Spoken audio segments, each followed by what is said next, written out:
अच्छे लोकतंत्र में चुनाव प्रक्रिया की स्पष्टता बनाए रखना बेहद ज़रूरी है। नहीं तो इसके अच्छे रिजल्ट नहीं होंगे। मुख्य चुनाव आयुक्त की सीधी नियुक्ति गलत है।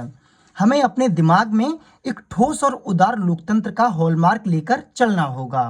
वोट की ताकत सुप्रीम है। इससे मजबूत पार्टियां भी सत्ता गंवा सकती हैं। इसलिए चुनाव आयोग का स्वतंत्र होना बहुत ज़रूरी है। सुप्रीम कोर्ट की 5 सदस्यीय संविधान पीठ के अध्यक्ष जस्टिस के.एम. जोसेफ ने मार्च में चुनाव आयुक्त की नियुक्ति पर फैसला सुनाते हुए यह बात कही थी। हमारे देश में चुनाव कराने के लिए एक चुनाव आयोग है। इस चुनाव आयोग के हाथ में आचार संहिता लगने के बाद बहुत सी शक्तियां होती हैं। चुनाव आयोग में 3 कमिश्नर होते हैं, जिनमें से एक मुख्य चुनाव आयुक्त और 2 चुनाव आयुक्त होते हैं। तक चुनाव आयुक्तों की नियुक्ति केंद्र सरकार अपने हिसाब से कर देती थी, मगर इस बात को लेकर कुछ लोगों ने सुप्रीम कोर्ट में पीआईएल दाखिल की थी। उनका मानना था कि चुनाव आयोग के सदस्यों की नियुक्ति इस प्रकार हो जिससे कि वो स्वतंत्र रूप से कार्य कर सकें। तो इस पीआईएल पर मार्च में सुप्रीम कोर्ट की 5 जज बेंच ने अपना निर्णय सुनाया और उसे सुनाते हुए यही शब्द कहे जो मैंने आपको इस वीडियो की शुरुआत में सुनाए। इसी वर्डिक्ट में सुप्रीम कोर्ट ने तय किया कि अब से मुख्य चुनाव आयुक्त और अन्य चुनाव आयुक्तों की नियुक्ति एक समिति करेगी, जिसमें प्रधानमंत्री, लोकसभा में विपक्ष के नेता और सीजेआई यानी चीफ जस्टिस ऑफ इंडिया होंगे। ये सुप्रीम कोर्ट का एक बहुत ही बढ़िया निर्णय था, जिसमें एक पक्ष का एक व्यक्ति था और दूसरा विपक्ष का था और तीसरा जो व्यक्ति था वो एक न्यूट्रल था। मगर मोदी सरकार को तो तानाशाही करनी है और अगर सीजेआई चंद्रचूड़ इस समिति में रहे तब तो मोदी के लिए मुश्किल हो जाएगा कुछ भी कर पाना। तो इसलिए मोदी सरकार सुप्रीम कोर्ट के निर्णय को बदलने के लिए राज्यसभा में एक बिल ला रही है। बिल में क्या क्या है अब वो मैं आपको बताता हूँ। मोदी सरकार ने राज्यसभा में कल यानी गुरुवार को मुख्य चुनाव आयुक्त और अन्य चुनाव आयुक्त सेवा की नियुक्त शर्तें और कार्यकाल विधेयक 2023 लिस्ट किया है।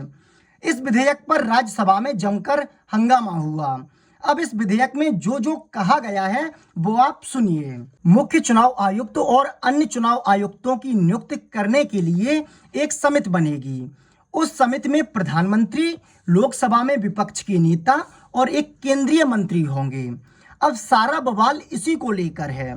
सुप्रीम कोर्ट ने अपने निर्णय में बताया था कि प्रधानमंत्री, लोकसभा में विपक्ष के नेता और सीजेआई इस समिति में होंगे।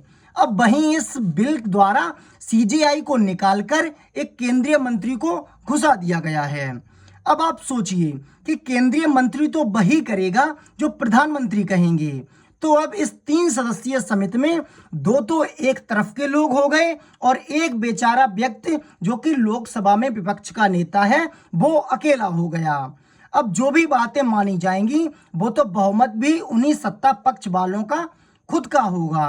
अब आप सोचिए, सुप्रीम कोर्ट के निर्णय को बदला जा रहा है, वो भी इसलिए कि चुनाव आयोग निष्पक्ष काम ना कर सके। जिस तरह से सीबीआई को पिंजरे का तोता बना लिया, अब चुनाव आयोग को भी बनाने की तैयारी है। अब मैं आपको बताता हूं कि विपक्ष ने इस विषय पर क्या कहा। कांग्रेस के संगठन महासचिव के.सी. वेणुगोपाल ने आरोप लगाया कि यह कदम निर्वाचन आयोग को प्रधानमंत्री नरेंद्र मोदी के हाथों की कठपुतली बनाने का प्रयास है। सुप्रीम कोर्ट के मौजूदा फैसले का क्या, जिसमें एक निष्पक्ष आयोग की आवश्यकता की बात की गई है। प्रधानमंत्री को पक्षपाती चुनाव आयुक्त नियुक्त करने की आवश्यकता क्यों महसूस हो रही है? यह एक असंवैधानिक, मनमाना और अनुचित विधेयक है। हम हर मंच पर इसका विरोध करेंगे। वहीं दिल्ली के मुख्यमंत्री अरविंद केजरीवाल ने कहा, मैंने पहले ही कहा था, प्रधानमंत्री जी देश के सुप्रीम कोर्ट को नहीं मानते। उनका संदेश साफ है, जो सुप्रीम कोर्ट का आदेश उन्हें पसंद नहीं आएगा वो संसद में कानून लाकर उसे पलट देंगे। यदि पीएम खुलेआम सुप्रीम कोर्ट को नहीं मानते तो ये बेहद खतरनाक स्थिति है। सुप्रीम कोर्ट ने एक निष्पक्ष कमेटी बनाई थी जो निष्पक्ष चुनाव आयुक्तों का चयन करेगी। सुप्रीम कोर्ट के आदेश को पलटकर मोदी जी ने ऐसी कमेटी बना दी जो उनके कंट्रोल में होगी और जिससे वो अपने मनपसंद व्यक्ति को चुनाव आयुक्त बना सकेंगे। इससे चुनाव की निष्पक्षता प्रभावित होगी। आप हमसे जुड़े रहने के लिए सब्सक्राइब करें YouTube पर, फॉलो करें Twitter पर और लाइक करें Facebook पर।